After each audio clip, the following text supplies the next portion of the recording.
seek perfection. I seek perfection. Hi guys, welcome to my channel. I hadn't planned to upload this particular video. I was working on uploading videos from the protest march, which is now over 2 weeks ago because it happened on the 31st of July. So that footage is still coming. The reason that there's been such a gap between me uploading videos was that my mother caught COVID in January, and then she had a bit of a battle. Unfortunately, she didn't make it, and her funeral happened in May. And then my work as well has been COVID affected, so I've had a lot of COVID related chaos to deal with. So that's the reason. I hadn't planned to, like I said, to upload this video. I thought I'd be uploading something about the protest march, but I was so inspired by the IPOB sit-at-home protest, and I just thought I had to hop on here and make like a small quick video about it. So if you've come across this video and you want to know what the hoopla is about the IPOB sit-at-home, well, it has to do with IPOBs carrying out a sit-at-home protest because of their leader, who is in DSS custody at the moment in Nigeria. So what does IPOB stand for? So IPOB stands for the Indigenous People of Biafra, and their leader is Mazi, or shall I say our leader, is Mazi Nnamdi Kanu. So what happened, it would appear that sometime in June, Nnamdi Kanu was traveling or visiting Kenya, and we don't know for certain what the dates are. I've certainly been following the Instagram account for his London solicitors, and I noticed that they haven't used a specific date. They've used a date range, which is why I'm using a date range in this video. So sometime in June, he visited the airport in Kenya, Mazi Nnamdi Kanu that is, and he was set upon by 7 men, and the 7 men told the people, he screamed, it would appear, and so people in the airport tried to give him assistance, but then the Kenyan authorities who had hold of him, they screamed back at the would-be helpers that he was an Al-Shabaab terrorist. So obviously everyone stepped back. It would appear they then took him into custody. He was beaten, tortured for about a week, and then he was handed over to the Nigerian authorities, and they put him on a flight where he was the sole passenger, and they flew him back to Nigeria. So that's the backstory. So his trial was set for the 26th of June, and lots of Biafrans based in Nigeria wanted to attend. They did. On the day of the trial, they didn't produce him. There was no explanation, and as a result, the indigenous people of Biafra decided that they are going to have a sit-at-home protest every single Monday until Nnamdi Kanu's unconditional release. So why do I personally think that the sit-at-home is brilliant? Well, because I lived in Nigeria. I lived on, my father was an academic, and I lived on a university campus. And as we all know, a lot of protests often start from an idea from a university campus or academic institutions. They're famous for that.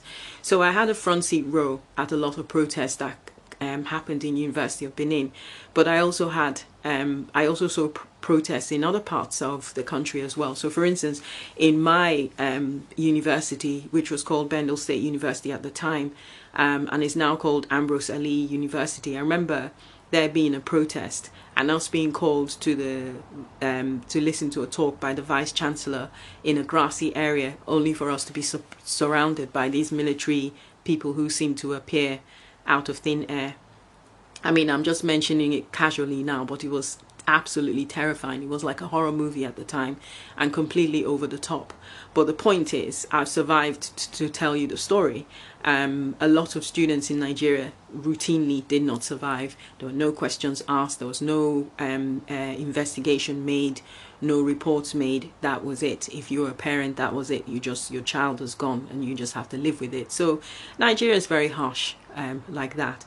And then there have been other protests, but the notable one, obviously, is the NSAS protest that happened in October of 2020, and the Nigerian government sent in armed men who shot at unarmed peaceful protesters, and they did this knowing full well, or maybe they didn't know, that 3 million of us were watching the events fold on DJ Switch's Instagram live feed.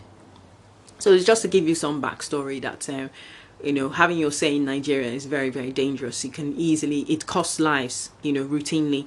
So this is why I think that the idea to sit at home by IPOB was a stroke of genius.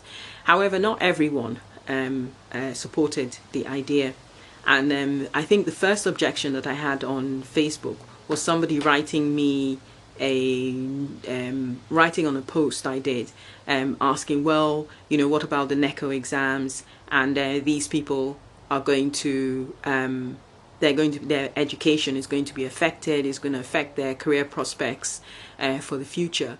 But the point is, I thought that was weird, because Nigeria has 40% unemployment levels. So even if you got the best of grades in Nigeria at the moment, you've got no prospects. You've got no real prospects if unemployment rate is at 40%.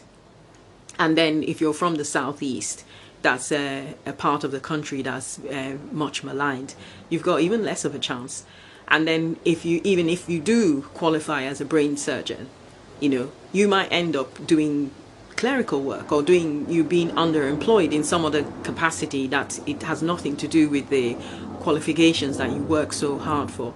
And then finally, as we've seen in the pandemic, for instance, in the UK, people have missed exams because they've had to be cancelled last minute for one reason or the other, and they've caught up because these exams have been rescheduled for other appropriate times. Why couldn't we just do that in Biafra land? And so these people who missed their maybe mathematics NEKO exams could sit those exams on other days when IPOB wasn't having a sit-at-home protest. So that I found really odd.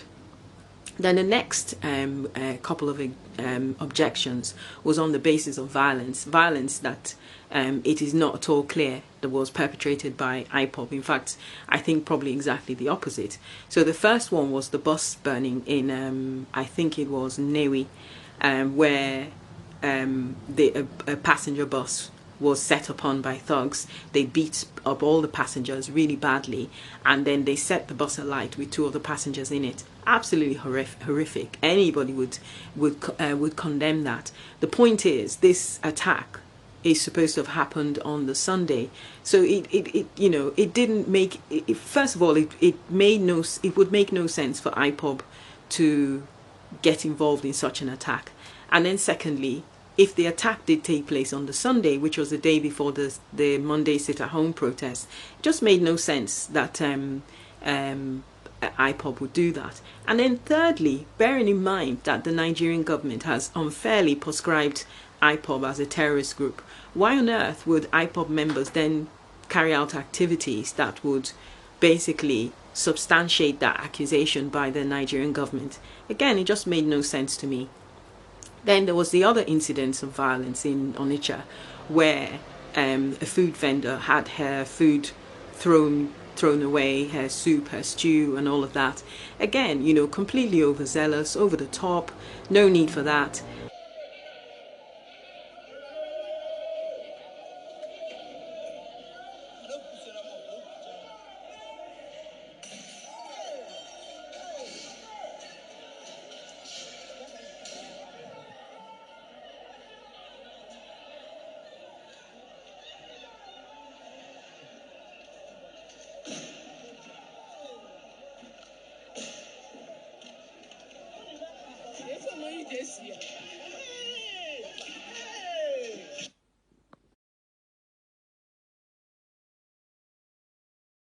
If you look back at the UK, for instance, when we voted to leave the European Union, those of us who voted to remain were 48% of the vote, and those of us who voted to leave were 52% of the vote. So it was 4%, but those who wanted, the Brexiteers, they won. They still got the UK out of the European Union. So that's going to be the case with Biafra. Biafra doesn't need, for Biafra to be restored, it doesn't need 100% of the vote. It just needs the majority vote. And based on what we've seen so far with the informal referendums that have been happening since the 30th, 31st of May this year, it would appear that over 90% and 95% possibly support the referendum. So why on earth would IPOB members need to tip over any food vendors' pot of stew? Make no sense, at all. In any event, two big YouTubers have come to the rescue of these vendors. One of them is BVI Channel 1, and they're doing a collection for the ladies involved. And the second one that I'm aware of is Simon Epper, who's offered to give the vendors 100,000 naira. So, hopefully all's well that ends well. And then there was a fourth one, and this was to do the curious case of the Agri youths. So these guys, it had all the hallmarks of one of these paid protests that you see in Nigeria. They had these special T-shirts printed, and they were I can't remember what they were chanting. I'll try and put some clips in here so you can see. But anyway, they're against the protest march, they're against the sit-at-home protest. And they went on a march to protest against a protest on the basis that it would damage the economy of Biafra. Now again, this makes no sense. At the moment, the economy of Biafra has been decimated by deliberate policies by the Nigerian government. So you would think that, in the long term, that Biafra would benefit from an exit from Nigeria so that they can make suitable policies, economic policies that will benefit the economy of Biafra. So why on earth would you? This just had all the hallmarks of a paid protest. In any event, by the following day, they had made a complete U-turn, and they went on video and they apologized. So there you are. So that was the IPOB sit-at-home protest. Except that's not all. And the DOS of IPOB has now cancelled the sit-at-home protests indefinitely. So so I think a lot of Biafrans are not happy about that. And I think I'm going to play you a last clip to explain why a lot of Biafrans are not happy. Welcome to our forum discussion on the roots of prejudice. All four participants in today's discussion are high school students from Africa. Let me introduce them to you now. From Nigeria, Mohamedou Liman, 18 years old. I am a Mohammedan, and I have prejudices against Christians too in southern Nigeria. Look, you said you have prejudices against Christians in southern Nigeria. Is that particularly because they are Christians? I'm a Christian myself, but I have no prejudice against Mohammedans. I rather prejudice against whites. Am I right? Let me ask Mohamedou another question. You said at the beginning that you were Mohammedan, that Nini was Christian, that you had some prejudices against Christians. Yeah. Let me ask you a fairly frank question.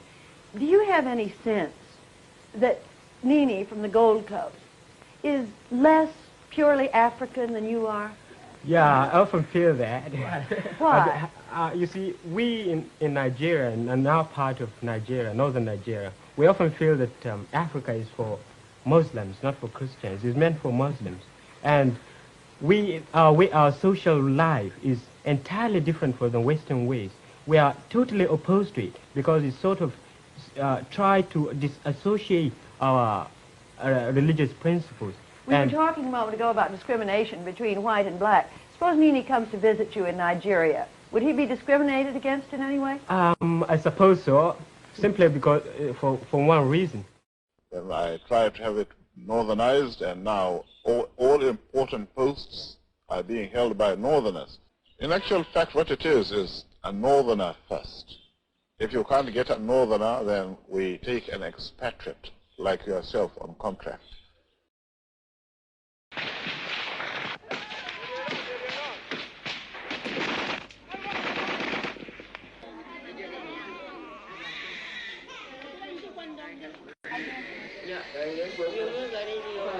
So that IPOB is just like a dot in a circle. If they want to exist, they would have no access to anywhere. And the way they are spread all over the country, having businesses, having property, I think IPOB doesn't know what they are talking about. In any case, we say we will talk to them in the language they understand. We will organize the police and the military to pursue them.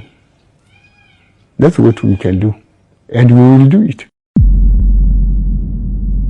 Let me make some revelations, because some of us also have our own intelligence networks. Have met with some of the bandits.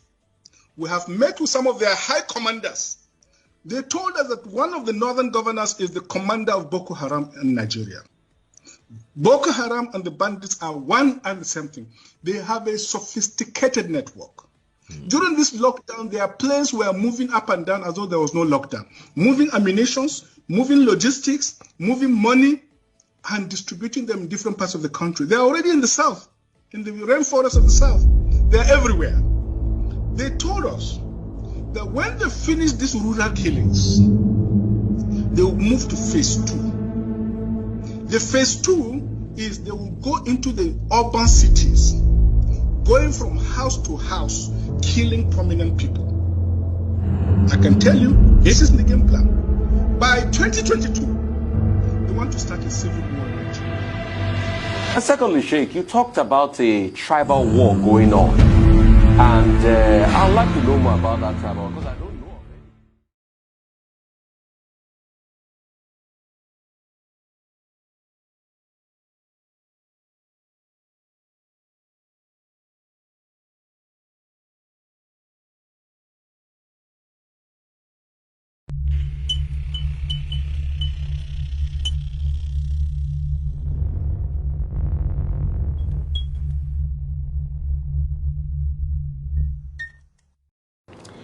Anyway, hopefully you've looked at this clip. I posted it on my Facebook page as well, and I can see that lots of people have been sharing it. It's very, very alarming, the contents of which credit to falling Nigeria.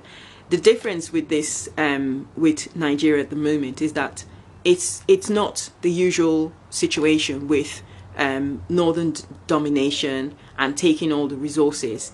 It's kind of like, not only do we want the resources, we want you out of Nigeria if you're from the south, and we want your land. And that's a terrible prospect. First of all, there are 200 million citizens, Nigerian citizens at the moment. Where are we all going to go? You know, at the moment, there are 10 million, over 10 million Nigerians living in refugee camps as internally displaced people. You know, how many of us can the rest of West Africa and the surrounds absorb, and Europe?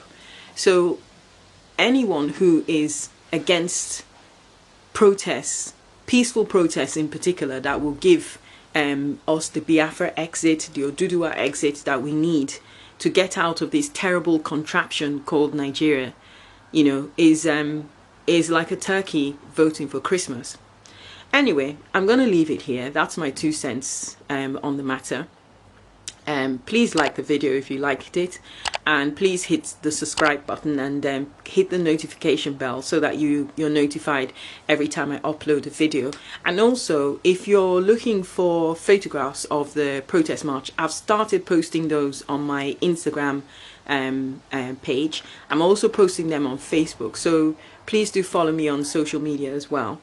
And there's something else oh yes, I remember what it is. My website is up now, and so I've got my first blog post, which you'll find mirrors very much this video. So if you're somebody that you prefer to read, I'm going to try as much as possible to mirror my videos in my blog post. So yeah, check that out as well.